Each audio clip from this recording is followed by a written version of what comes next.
Merci, Dr Pierce, pour la très belle présentation sur le Panchakarma. On a affaire à un très beau centre, un très grand centre, avec une longue expérience derrière eux. Donc en France, on n'a pas un aussi beau centre, un petit centre, ça existe quand même, ce que disait Dr Lotin. Ça existe quand même, mais effectivement, on peut accueillir 6 et au maximum 7 personnes par session. Le centre se trouve à égale distance de Angers, Tours et Le Mans, ceux qui connaissent. Un tout petit village de 350 habitants. Alors c'est mon village natal, c'était facile de s'y intégrer. Au début, les gens se demandaient quand même ce qu'on allait y faire. Ils disaient, voilà, qu'est-ce que c'est tout ça? Et puis finalement, on est très bien intégré avec de plus en plus de gens du village qui viennent en cure, qui viennent dans le centre, qui suivent les cures. Donc, ça c'est vraiment... pour nous, ça a été une grande victoire de faire que les gens intègrent l'Ayurveda. Et avec des gens qui suivent bien, on a un couple qui suit parfaitement toutes les routines ayurvédiques dont parlait Dr Lotin tout à l'heure, toutes ces routines très précises de qu'est-ce que je fais le matin quand je me lève, qu'est-ce que je bois, etc. Donc ça fait vraiment plaisir et de voir combien ils ont changé. Vous savez, dans les petits villages, c'est beaucoup la culture de l'apéritif, de toutes ces choses-là, hein, vous connaissez. Donc ils ont complètement arrêté. Ils ne boivent plus d'alcool, ils ne mangent plus de viande et vraiment, ils ont une santé extraordinaire. Alors, ils en parlent à leurs amis qui sont malades, qui sont plaintifs et tout ça. Ils disent, faites comme nous, hein, venez à la cure. C'est pas pour les gens qui sont venus faire une cure. Hein. Certains sont venus faire des cures déjà. Qui est-ce qui a fait des cures ayurvédiques? Oh, formidable. Donc c'est super. C'est bien, on va pouvoir avoir des témoignages, hein, c'est super. Donc Charles parle des apéritifs ayurvédiques, c'est-à-dire que quand on fait une cure, le principe c'est de faire baisser le feu digestif, l'agni, hein, pour ceux qui connaissent le mot sanskrit, pour faire baisser l'agni de façon à ce que les toxines, les impuretés, l'amas, voilà, circulant dans le corps, puissent être plus facilement délogées. Donc c'est tout le principe. On fait baisser le feu, et en baissant le feu, les substances dont on a parlé tout à l'heure, c'est-à-dire le beurre clarifié, le ghee, le fameux ghee, hein, qui est en fait un lipide pur, va pouvoir récupérer les toxines dans le corps et les ramener dans le tube digestif. Mais comme on fait baisser le feu digestif, la digestion est difficile. Donc pendant la cure, on rehausse tout doucement le feu digestif avec notamment ce petit mélange de gingembre et de cumin. Voilà, apéritif ayurvédique. Bon, il n'y a pas les cacahuètes salées, tout ça, hein, je suis désolé. Hein. Il n'y a pas les petits gâteaux apéritifs.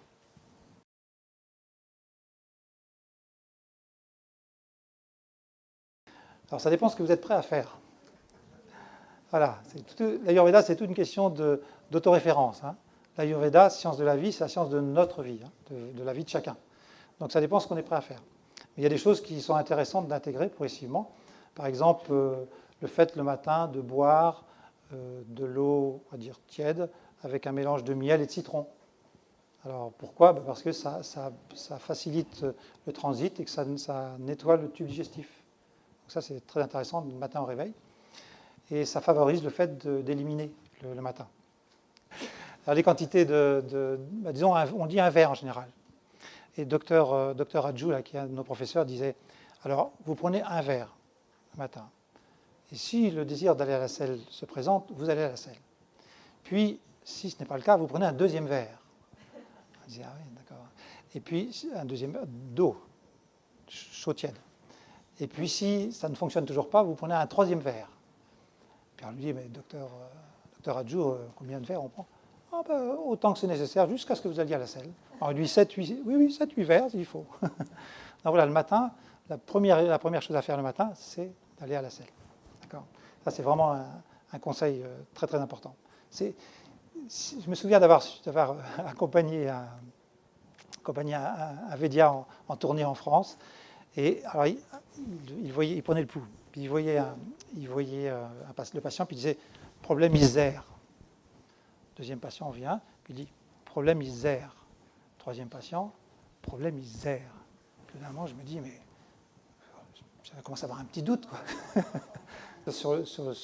Voilà, problème misère, puis arrivé au 10e patient, il disait problème misère. Puis il m'a fallu un certain temps, parce que c'était tout début de l'apprentissage, il m'a fallu un certain temps pour arriver à comprendre qu'en fait, le départ de pratiquement tous les déséquilibres et toutes les pathologies, c'est l'intestin. C'est vraiment une clé, hein, c'est vraiment une clé importante. Alors dans les autres tips, dans les autres choses qui sont bien à faire, un peu d'exercice le matin. Hein, donc on boit ce verre, hop, on passe aux toilettes. On fait un peu d'exercice, donc ça peut être, pour les personnes qui connaissent, ça peut être un peu de yoga, ça peut être un peu de gymnastique, un petit peu d'exercice. Et puis pour les personnes qui connaissent une technique de relaxation, de méditation, on appelle beaucoup de la méditation transcendantale, donc ça peut être bien de faire sa technique de méditation transcendantale ou sa technique de relaxation, suivant son choix. Et puis ensuite le petit déjeuner. Et puis, alors je vais vous raconter la routine, ça va être plus intéressant. La routine du docteur Triguna. Alors, docteur Triguna, c'est un grand médecin. Le docteur Triguna, c'est vraiment c'était le médecin de Nehru, pour vous situer un petit peu le personnage. Alors, il se levait à 3h30 le matin. Oui, c'est facile. On se lève à 3h30 le matin, et puis eh bien, on fait ça. On fait le verre d'eau avec le miel, avec le citron, voilà, l'hygiène, les ablutions, et puis toutes ces techniques de méditation, etc., etc. Et puis ensuite, les prières, il faisait ses prières, et ensuite il faisait la lecture des textes ayurvédiques. Ce monsieur est décédé à l'âge de 100, il avait 100, c'est ça, je crois que c'était 99, il est décédé à l'âge de 100 ans. Tous les jours, il lisait les textes ayurvédiques. Il avait une connaissance extraordinaire en Ayurveda, mais tous les jours, il lisait les textes. Et pourquoi, quel est l'intérêt de lire les textes? C'est ce qu'on disait un petit peu tout à l'heure, il y a la valeur du son, et puis il y a la valeur d'animer, d'éveiller, de réveiller, hein, de lancer le processus d'être dans une vie en accord avec les lois de la nature. Ça, c'est extrêmement important. Vous avez remarqué que, pour les gens qui sont venus en cure, vous venez en cure, et puis en sortant de cure, on n'a plus envie de boire de café, on n'a plus envie de manger de chocolat. Tout va bien, on sent bien, une bonne énergie, une bonne vitalité. Et puis, petit à petit, le stress cédant, les changements de temps, voilà, on fait qu'on perd ses qualités. Et s'il n'y a pas quelque chose pour restimuler, pour réveiller à nouveau, eh bien, on dérive tout doucement. Processus naturel. Donc lui, il avait cette culture de suivre les textes ayurvédiques tous les jours. Et puis, activité le matin à 9h. Donc à 9h, il allait commencer son activité et il faisait 300 consultations à peu près. Voilà, c'est une petite idée. 300 consultations et puis il mangeait dans 2 heures à peu près, 2 heures l'après-midi, puis repos, etc. Donc ça, c'est une hygiène de vie très, très particulière. Bon, nous, on n'est peut-être pas obligé d'en faire autant, hein, on n'est peut-être pas obligé d'aller si loin. Mais déjà, le fait de faire ces petites choses le matin, et puis ensuite d'avoir son activité en suivant le petit déjeuner, puis un repas principal à midi, ça c'est important. Par exemple, on voit beaucoup en métropole, enfin en région parisienne ou dans les grandes villes, des personnes qui mangent le soir, parce que le midi on n'a pas le temps, parce que voilà, on grignote, ou ça. Et en Ayurveda, on dit toujours le repas principal le midi. Alors, il y a une raison à ça. La raison pour ça, c'est que, regardez où est le soleil à midi, il est au zénith. Et comme on est complètement en fusion avec la nature, eh bien notre soleil intérieur, il est aussi au zénith à midi. C'est-à-dire que le feu digestif, l'agni, dont on parlait tout à l'heure, il est au plus haut, il est le plus puissant à cette heure-là. Donc le repas principal à midi. Puis le soir, un repas plus léger, plus facile à digérer. Alors le coucher, c'est bien de le penser tôt. Alors on est à Paris ici, on peut y penser. Donc le coucher, normalement on dit il y a 2 trains. Le premier train c'est autour de 9h30 et le deuxième train autour de 10h30. Donc il ne faudrait pas avoir dépassé 10h30 le soir. Alors, évidemment c'est un gros effort quand on habite dans la région. À la campagne, ce n'est pas un problème, on se couche tôt. Hein. Donc nous, à Genteuil, on se couche relativement tôt. C'est un peu la tendance générale des villageois. Donc finalement, on suit, c'est plus facile. Hein. C'est plus facile. coucher tôt. Et ce qui est important le soir, c'est peut-être d'éviter les activités trop intellectuelles ou des activités trop sollicitantes, hein, avec des films un petit peu violents, des choses comme ça. Parce qu'on sait, docteur Pierce parlait tout à l'heure de Vata. Est-ce que c'est intégré la notion de Vata là?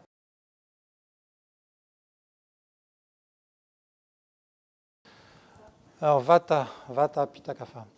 Quand on dit dosha, en fait, on entend ces trois termes, Vata, Pitta, Kapha.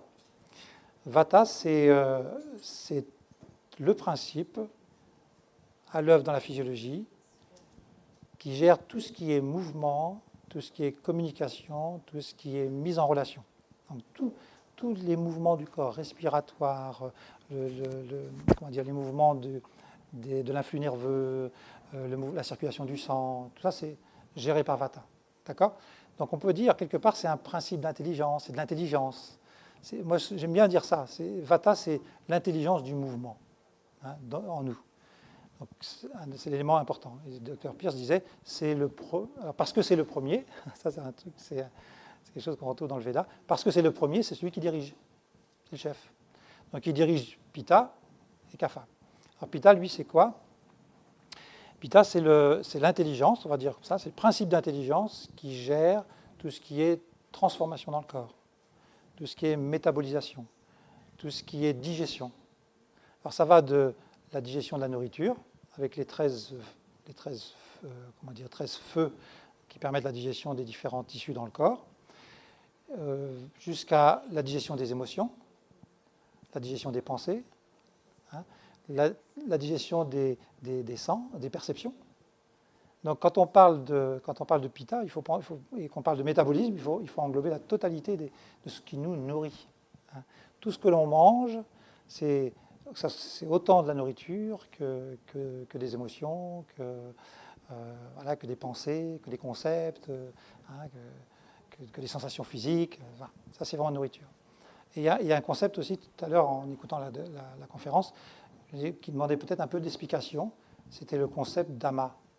Je ne sais pas si vous êtes passé là-dessus. On a parlé de ama. A, non, ma, cuit. Le non cuit. Ce qui n'est pas digéré, ce qui n'est pas assimilé. D'accord ? Et dans les cures de Panchakarma, il y a quelque chose de très, très, très important. C'est qu'avant de commencer vraiment la cure, c'est-à-dire vraiment les traitements, les massages, tous les traitements dont on a vu des très, très belles photos tout à l'heure, avant, il faut avoir éliminé l'ama, c'est-à-dire cette partie de toxines qui se trouve dans le tube digestif. Alors la question, c'est pourquoi voilà. Parce que souvent, il y a une sorte de confusion à ce niveau-là. C'est-à-dire que souvent, on fait la cure et puis on va éliminer l'ama. En fait, non. Le docteur Moss, qui est un de nos référents, un docteur qui vient régulièrement en Europe, il nous disait très clairement il faut absolument que les toxines de l'intestin soient dissoutes, digérées avant de commencer la cure. Alors on lui dit mais combien de temps ça prend? Alors il dit ça peut prendre 1 mois ou 2 mois. Et puis il dit il y a des patients à qui j'ai demandé d'attendre 2 ans. Il disait on ne vient pas à mes cures si l'ama est encore dans le tube digestif. Donc ça, c'est vraiment... Il est très rigoureux, hein, docteur Moss. Mais c'est pour dire que quand on fait la cure de Panchakarma, il y a un élément extrêmement important, c'est la pré-cure, ce que l'on fait avant la cure. Alors, dans la clinique du docteur Pierce, on le fait... Pirk, pardon. Désolé, sorry. On fait souvent en même temps, c'est-à-dire les personnes viennent et font la pré-cure dans le centre. En France, on a trouvé ce principe de faire la pré-cure à la maison. Et à la maison, pourquoi ? Parce que ça vous fait gagner du temps, parce que ça vous permet quand même de continuer à travailler. Et puis, ça vous permet d'en faire une plus longue.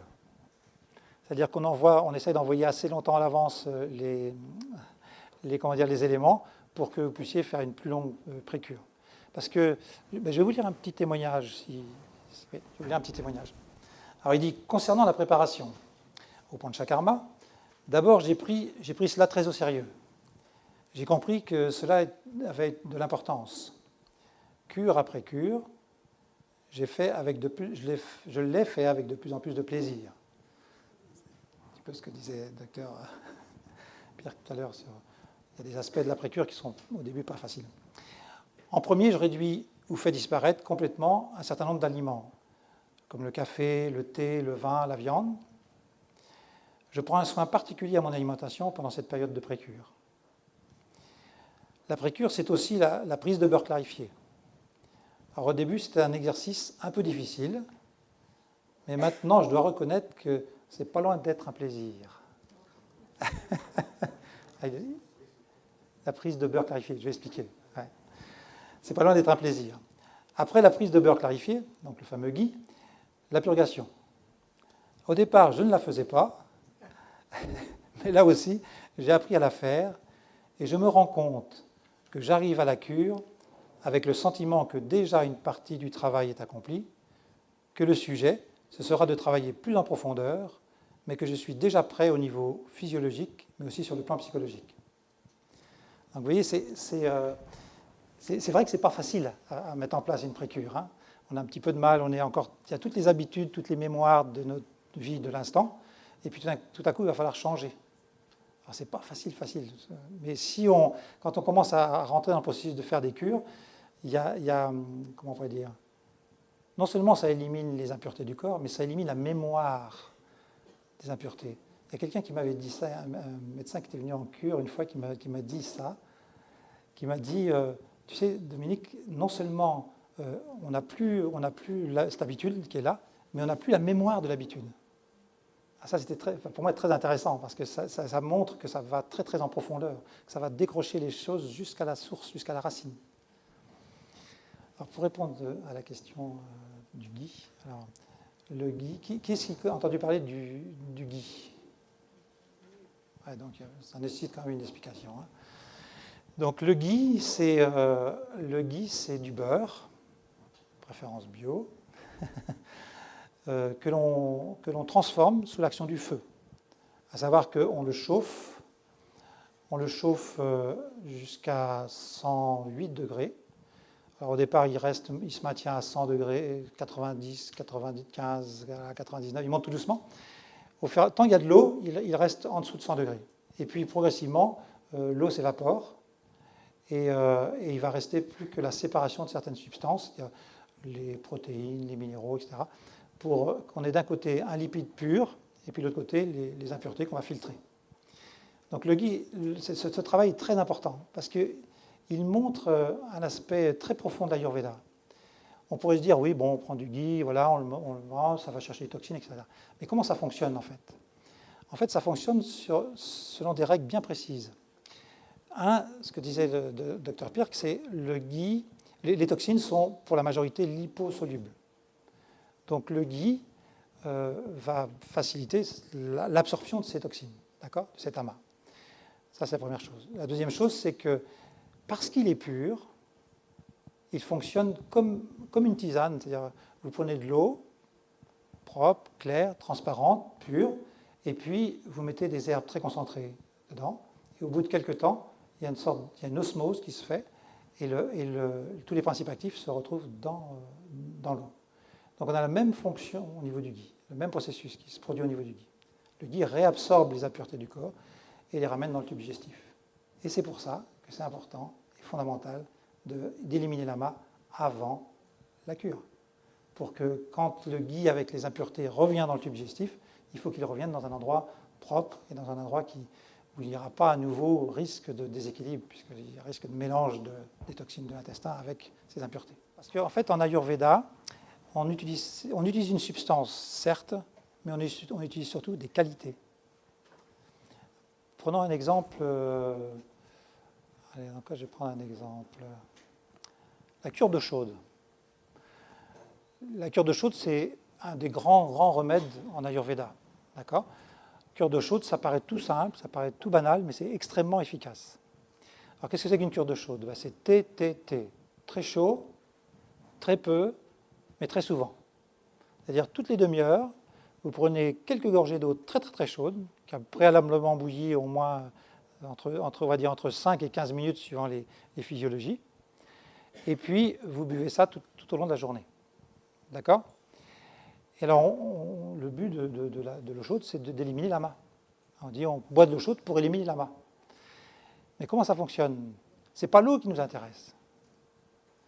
L'eau, c'est l'eau. Voilà. L'eau, elle est intéressante parce que c'est un transporteur. Elle est intéressante parce qu'elle a des qualités particulières. C'est chaud et humide. Et quelles sont les qualités du feu digestif? Chaud et humide. Donc qu'est-ce qu'on fait? On transmet à travers l'eau les qualités de chaleur et d'humidité au feu, qui devient plus puissant et qui à ce moment-là va pouvoir brûler davantage les toxines et faciliter la digestion, etc., etc. Vous voyez le principe? Et ça, c'est un principe général en Ayurveda. Il y a toujours derrière quelque chose d'apparent, il y a toujours une recherche soit sur les qualités, soit sur le virya, par exemple. Pour répondre à la question, là, la question sur le ghee a un virya, c'est-à-dire une action, un processus d'action, un pouvoir d'action, qu'on dit cooling, c'est rafraîchissant. Donc, par cette qualité, il va diminuer le feu dans le corps. Et ça, on en a besoin, on l'a dit tout à l'heure, pour pouvoir récupérer les impuretés. Donc, le ghee diminue le feu dans le corps, mais ne détruit pas l'agni. Alors ça, c'est subtil. Ça réduit le feu, mais ça ne détruit pas l'agni. Donc, ça veut dire que ça fait baisser Pitta, mais ça ne détruit pas l'agni. Vous voyez? Ça, c'est ce qu'on appelle les propriétés, on va dire, inhérentes à la matière. Elle a des qualités particulières, et ce sont ces qualités spécifiques de la matière qui vont être utilisées là pour le ghee ou pour d'autres aspects de la cure. On parlait tout à l'heure de l'ama. Alors, il y a plusieurs sortes d'ama. Il y a l'ama, on a beaucoup entendu parler, c'est dans l'intestin, les toxines dans l'intestin. Alors, comment ça se produit? Alors, ça va peut-être vous concerner directement. Soit parce qu'on mange trop, soit parce qu'on mange trop vite, soit parce qu'on mange trop tard, soit parce qu'on mange des choses qui ne nous conviennent pas, soit parce qu'on fait des associations trop complexes, etc. Donc, quand tout à l'heure j'entendais que la nourriture était un remède et que si on avait une bonne nourriture, il n'y avait pas besoin de remède, on est vraiment dans ce contexte. Effectivement, si on est très vigilant sur ce qu'on mange, sur la vitesse à laquelle on mange, sur l'atmosphère avec laquelle on mange, dans laquelle on mange, sur le choix des aliments en fonction de notre nature, en fonction de la saison, en fonction de notre niveau de fatigue, en fonction de notre pouvoir digestif. Si on est très vigilant là-dessus, on a pratiquement besoin de rien d'autre. Pratiquement. Et pourquoi est-ce qu'on a besoin des cures de Panchakarma? Parce que souvent, on s'est déséquilibré, il faut revenir à l'état d'équilibre, et ensuite on peut repartir sur une hygiène de vie plus appropriée. Alors, si vous êtes de lignée royale, vous allez appliquer le texte, et le texte dit 4 Panchakarma par an. C'est-à-dire à chaque changement de saison, chaque ritu. C'est-à-dire, là, on vient de traverser, c'est un très bon exemple, parce qu'on vient de traverser un été relativement chaud, avec la canicule. Et je ne sais pas si vous avez remarqué dans votre environnement, il y a de plus en plus de gens qui se mettent en colère, qui s'irritent, qui s'agacent. Vous avez remarqué? Oui, voilà. Et puis peut-être déjà des débuts d'angine, des débuts d'inflammation, des problèmes inflammatoires, etc. Pourquoi? Parce que tout simplement, on a été traversé par cette vague de chaleur, le pitta a augmenté dans la physiologie, et puis maintenant il faut le faire baisser. Parce que sinon il va continuer à se déséquilibrer, il va se déplacer dans la physiologie, et les 6 stades dont parlait Dr Pirk tout à l'heure, c'est vers ça qu'on ira si on ne fait pas quelque chose à un moment donné, c'est-à-dire d'arrêter ce processus d'évolution du feu. Donc, si vous êtes de lignée royale, vous faites 4 cures par an, un pour le feu, pour Vata, un pour Pitta, un pour la saison humide et froide, c'est-à-dire Kapha, un pour la saison froide et sèche, c'est-à-dire Vata en hiver, un pour la saison humide et froide au printemps. Et donc, vous voyez, ça va en faire 5 ou 6. Un chaque changement de saison. Bon, maintenant, oui, je comprends. Après, il faut avoir les finances pour le faire. Euh, c'est un coût. Mais déjà, une cure par an, c'est déjà très très bien. Si on peut faire une cure de, on va dire de 5-7 jours par an, c'est déjà excellent. Nous, on a mis en place des cures de 3 jours. Parce que moi, je suis d'une famille extrêmement modeste et je sais ce que c'est que d'avoir un petit budget. Et donc, on a décidé de trouver un système pour faire qu'on soit très efficace, le plus efficace possible, sur 3 jours. Donc, on fait effectivement des cures de 3 jours pour les personnes qui ont des petits budgets. Et ce qui permet à beaucoup de gens de faire des cures, même des gens qui ont des toutes petites retraites. Donc, on a vraiment axé dans cette direction-là. Une cure par an. Bon, il y a des personnes qui font 2 cures. Hein. Le témoignage que je vous ai donné tout à l'heure, c'est quelqu'un qui fait 2 cures par an. Bon, ben, c'est formidable. Hein. Quand on peut faire 2 cures, quand on fait 2 cures, on n'a pas le temps de se déséquilibrer. C'est-à-dire que quand on fait 2 cures, on commence à se déséquilibrer au bout du 5e ou 6e mois. Et puis, hop, on refait une cure. Hein. Et on va sur la vague, comme ça. Hein. On va sur la vague. Qu'est-ce qu'on souhaite faire avec les cures ayurvédiques Maharishi? Ce qu'on souhaite, c'est éliminer l'ama, toutes les toxines du corps, et rééquilibrer vata, pitta, kapha. On a vu tout à l'heure vata, il faut qu'on avance d'ailleurs, on n'a pas fini avec kapha. et donc l'idée, c'est ça, j'élimine l'ama, j'élimine les toxines, et puis ensuite, je rééquilibre vata, pitta, kapha. Et donc, en faisant cela, qu'est-ce que je fais? Je retrouve un état de santé physiologique correct. Hein. Et on ne peut pas le faire bien si on ne fait pas une bonne précure. La précure, alors nous, on est comme tout le monde. Hein, quand quelqu'un nous dit ah non, je ne veux pas faire, on le dit. Voilà, on donne l'information. Et puis si quelqu'un dit ah ben non, je ne veux pas faire ça, c'est trop, et on le dit, si vraiment c'est un stress, ou si c'est trop difficile, ou si c'est trop contraignant. Bon, on peut commencer la cure quand même.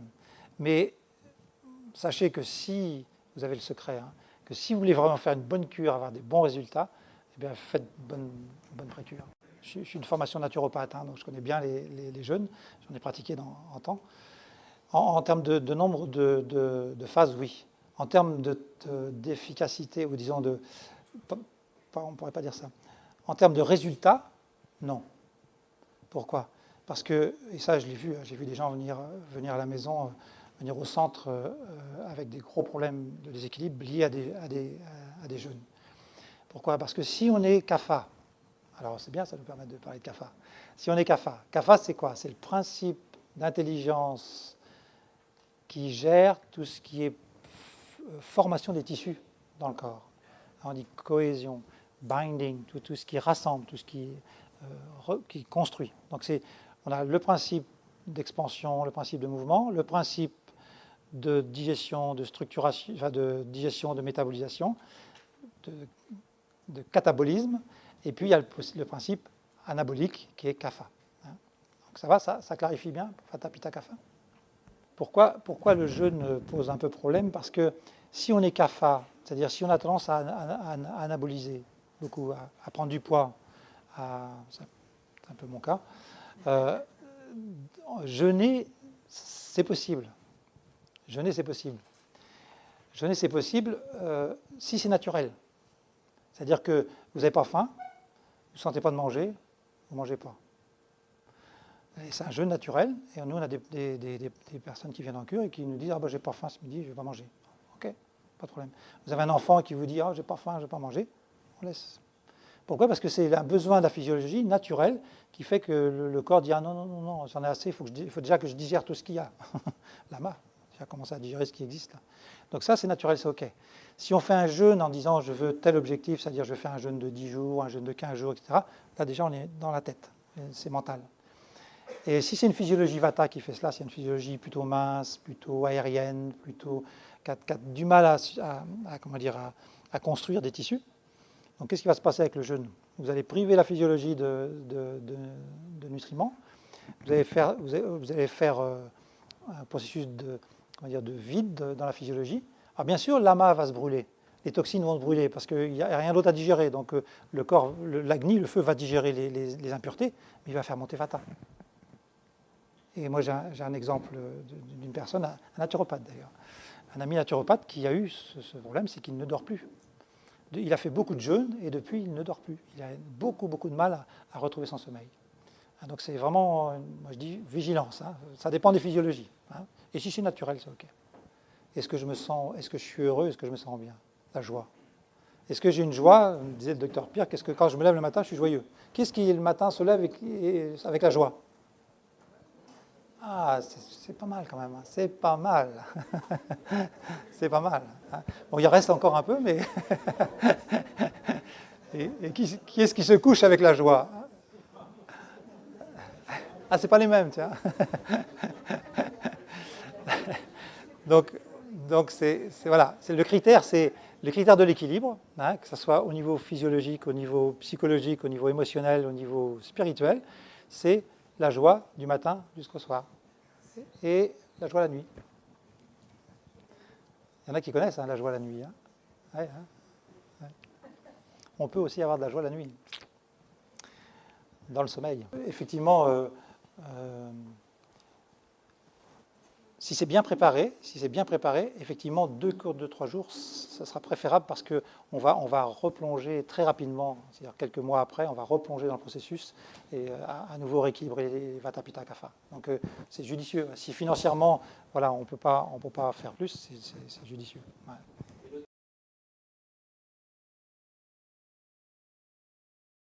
Habit, verre, anga, les membres. Donc c'est un massage qui se fait vers les membres. Hein, Abhyanga. Hein. C'est une des traductions, il y en a plein. Donc, je vous donne celle-ci parce que voilà, c'est celle qui me vient à l'esprit. Donc un massage dirigé vers les membres. Quand on va dans un centre de cure, un centre de Panchakarma, on reçoit tous les jours des Abhyanga. Donc là, on sait vite ce que c'est. On apprécie vite la chose. Et sinon, à la maison, on peut faire aussi. Ce qu'on appelle l'auto-massage, on peut faire. Donc, il y a des fiches pour ça. Hein. Donc, si vous êtes intéressé, vous pouvez m'envoyer un petit mail. On mettra l'adresse tout à l'heure à la fin, peut-être.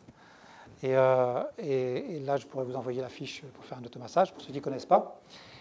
Et idéalement, l'automassage, c'est bien de le faire le matin. Idéalement. Mais il faut compter à peu près. Alors, pour que le massage soit efficace, il faut mettre l'huile sur le corps, de la tête vers les pieds. Alors l'huile, ben, c'est pareil, on indique le type d'huile en fonction de la physiologie forcément. Hein.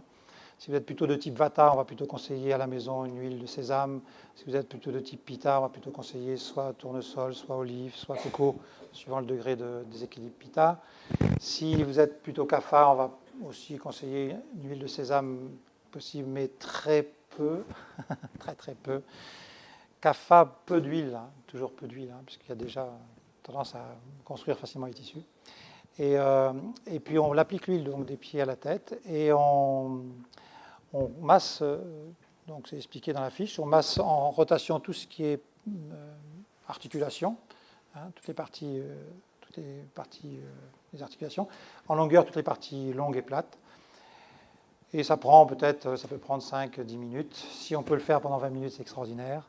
Mais bon, on essaye de faire en sorte que ça soit cohérent avec la routine de vie, avec la vie de chacun. Donc on fait quelques minutes, et puis après, on peut aller se laver les dents, faire d'autres choses, et on laisse l'huile pénétrer, et ça c'est très important, pendant une vingtaine de minutes. Si on peut faire ça, c'est formidable, hein, le matin, au réveil.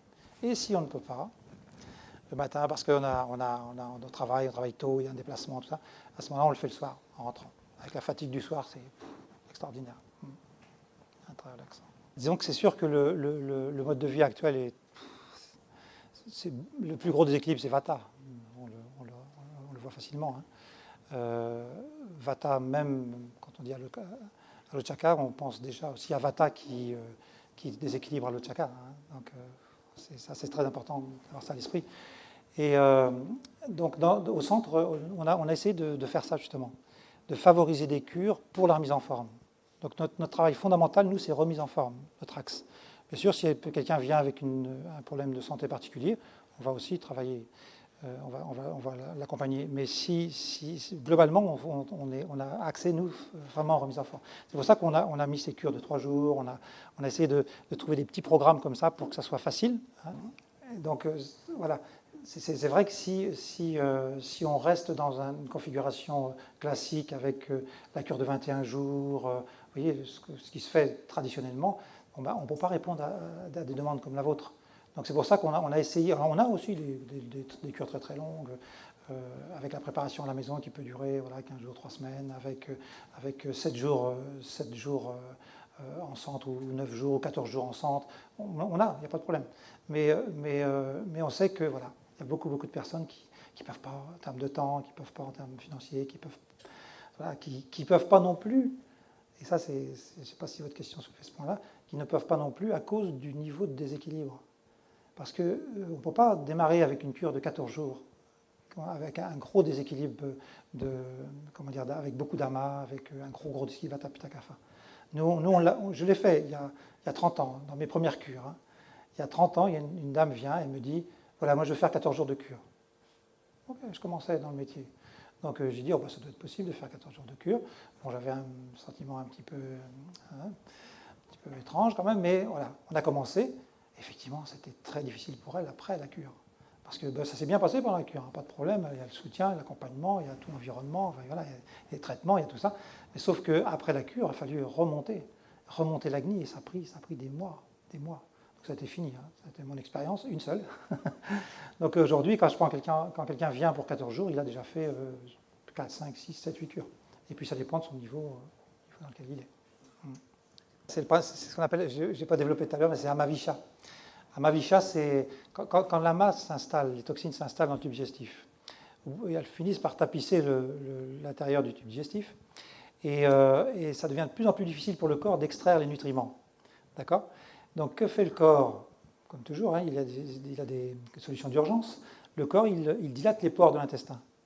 Donc passe les nutriments, bien sûr, mais va passer aussi des longues chaînes moléculaires qui sont des toxines, c'est l'ama. L'ama qui va devenir, à ce moment-là, en rentrant dans le sang, dans les muscles, dans les différents tissus, il va devenir amavisha. Et dans la cure, ce que l'on fait, c'est justement, dans la pré-cure, on enlève ama, et dans la cure, on enlève amavisha. Et garavisha, dont parlait le docteur Pirk, c'est-à-dire l'ama de type chimique, hein, tout ce qui est chimique, herbicides, et pesticides et compagnie. Voilà. Donc c'est une réponse directe du panchakarma. Hein. Quand on revient dans la vie courante, en fait, ce qui est parti est parti. L'ama qui est parti est parti. C'est physique, hein, l'ama. Hein, les doshas, eux, vont continuer à bouger. Hein. Mais les cures après cure, l'ama visha et l'ama garavisha s'éliminent petit à petit. Je ne dis pas qu'on enlève tout l'ama en une seule cure, il ne faut pas rêver non plus. C'est sûr que les témoignages de Pierre, par exemple, c'est des personnes qui sont rendues doivent être rendues à 10 ans de cure, hein, donc pratiquement 2 cures par an. Donc c'est vrai, il y a un niveau de pureté dans la physiologie, mais voilà, sur la base d'un travail profond, hein, pas juste une cure. Mais quand même une cure, ça apporte beaucoup. Voilà, je crois qu'il faut conclure. Juste une petite histoire, très courte alors, pour conclure. C'est l'histoire d'un petit garçon. Ça m'a beaucoup touché, c'est pour ça que je vous en parle. C'est l'histoire d'un petit garçon. Alors, dans quel contexte je vous donne cette histoire-là ? Dans le contexte de la prévention. Le panchakarma, les cures ayurvédiques, dont on a beaucoup parlé tout à l'heure, ce sont des cures dont le but fondamental est la prévention. Et il y a ce petit garçon, Paul, je l'appelle Paul en fait, je s'appelle Paul, mais je l'appelle Paul. Et il était... attendez. Paul est autiste. Et à l'époque, il avait 12 ans. Et on connaissait bien sa grand-mère, parce qu'on travaillait avec elle. Et elle nous dit, ça serait bien pour Paul peut-être d'avoir des traitements. Alors, on lui dit, faut peut-être demander aux parents. Hein. Donc, il demande aux parents. Les parents disent, oui, il n'y a pas de problème. Ils avaient tellement fait de choses, et tellement cherché, et tellement essayé de solutions pour leur enfant. Ils étaient prêts à tout essayer. Alors, pour dire la chose, c'est que le papa est un des grands directeurs de la sécurité sociale au niveau régional, dans une région de France. Alors, donc le petit Paul suit ses traitements, ma foi, ça avait l'air de lui convenir. Vous savez, la relation qu'on peut avoir avec un enfant autiste, hein, c'est pas toujours facile, mais apparemment, il était content, il revenait tous les jours. Et puis à la fin du traitement, donc il est reparti avec sa grand-mère, il est rentré chez lui, et une semaine après, la maman nous appelle et elle nous dit « Qu'est-ce que vous avez fait à mon fils ?» Alors, la question était un petit peu forte comme ça. Parce qu'il est descendu pour la première fois, il est sorti de la maison et il est allé rejoindre un groupe d'enfants qui étaient sur la petite place à côté pour aller jouer au foot avec eux. Pour la première fois de sa vie. Alors moi, ce que j'avais envie de dire par rapport à ça, c'est qu'il y a au moins une personne dans cette grande administration qui est la sécurité sociale qui sait.